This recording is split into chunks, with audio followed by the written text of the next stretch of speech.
Welcome back to my channel.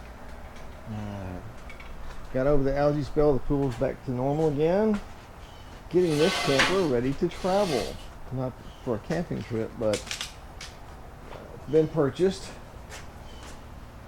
and by a guy near Austin. So he's real thrilled with it. He's ready to get it to his place and pinstripe it or do something like that. It's going to stay with the small tires because his vehicle is trying to fit. So if we put bigger tires on it, it's going to cause a really bad ride, and at the front of the camper will be too far nose down. You don't want that. A little nose down is okay, but not a lot. So like I said, this one has the locks on it right here, and under the cabin has what I call snake lights. Should be able to see them right there. You light up the ground so when you get out at night you don't step on a snake. And this is just a temporary piece of wood here for me to kneel on, going in and out a lot. Now he gets both of these 25 watt panels. That's just kind of a starter kit there. He's got his own LED batteries. He's got his own lithium batteries, so we don't need to include a battery. There's all this paperwork. And I told him that this switch and this other outer switch, the two outer switches, are blank. So if you want to add spotlights or, you know, turn your tongue light or something like that, you can do it. Now put in all the stuff that's got to go with it.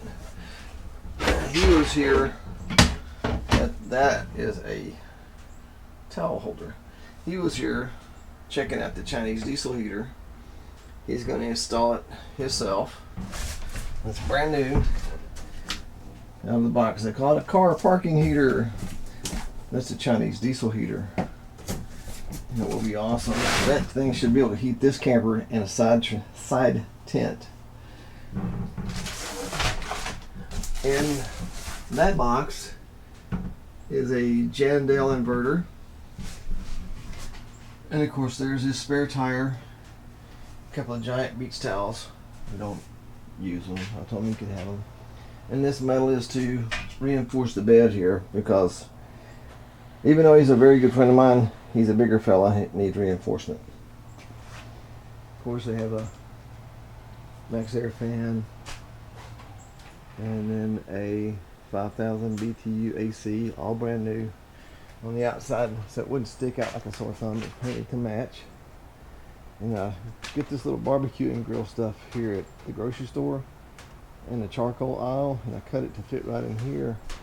That way it keeps your little tiny AC fin from getting bent, and the more they get bent, the less efficient it becomes. You can see it's been sitting for a while. We've been busy. We spent a lot of time out of town this year. But it's mostly all satin paint with the back of it's a gloss paint. Just really dirty. So that's ready to go. Of course, all the windows, they slide open. Oh, that must be locked. And once you slide the window open, you can slide the screen open too, so if you want to pass the drink in and out, that's pretty cool. And let's go this way to the one that has also been sitting for a while, because like I said, we've been out of town a lot. Just tons and tons of work. And you can see it was kind of ghostly and patchy. That's because I put a heavy build primer on it. And I'm going to sand it completely nearly off, so that I fill up all the little fine pits on it. And the paint will be nearly perfect. It's not going to be automobile perfect. I'm not going to go that far. That's just a lot of work. But you could, camera didn't really do it much justice. See if you can catch a little bit of a glare off of the, that's how slick it is.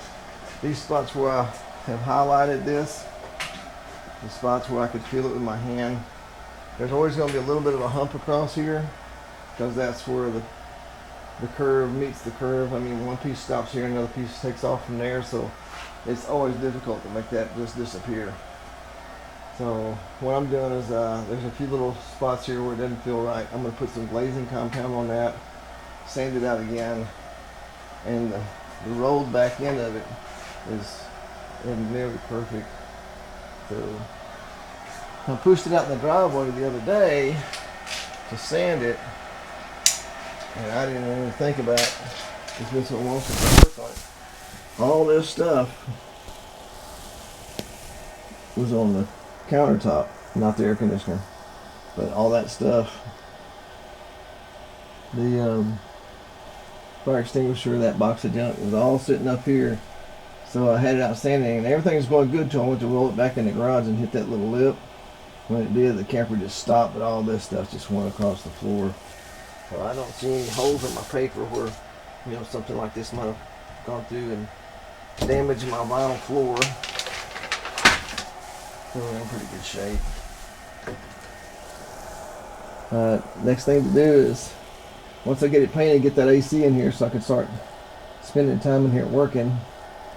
And then when I put a battery in here and get these lights hooked up, I could do away with this shop light. That'll give me a little bit more headroom while I'm working. There's my Max Air fan and a new 5000 BTU AC.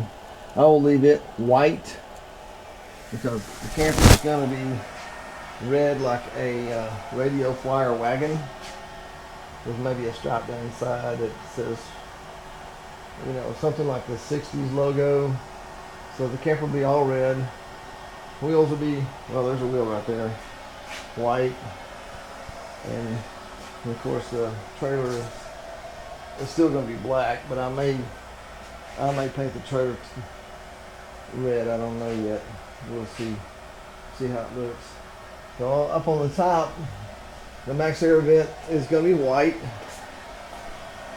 And then of course right here on the doors, red, but there's going to be a white handle. And I can get my temporary wooden wheels off. You can see how much junk has got on them. Because when you're working on something and you got your good stuff on, it's just going to get messed up.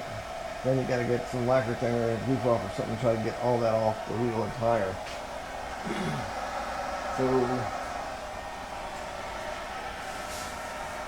I had to cut this after I got done sanding. I needed to cut that so I could get in there and make sure I didn't break anything.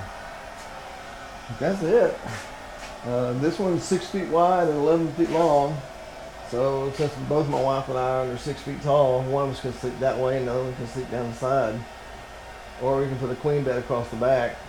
But that means that one of us in the night will have to crawl over the other one to get out for a bathroom break. So we have elected to make an L-shaped bed. Unless that changes, I think that's what we're going to go with because, and I squirm a lot when I sleep at night, so again, that won't wake her up. She'll be able to get a good night's sleep. Alright, thank y'all for stopping by my channel. Please leave a comment, ask a question, or make a statement. Have a lucky one.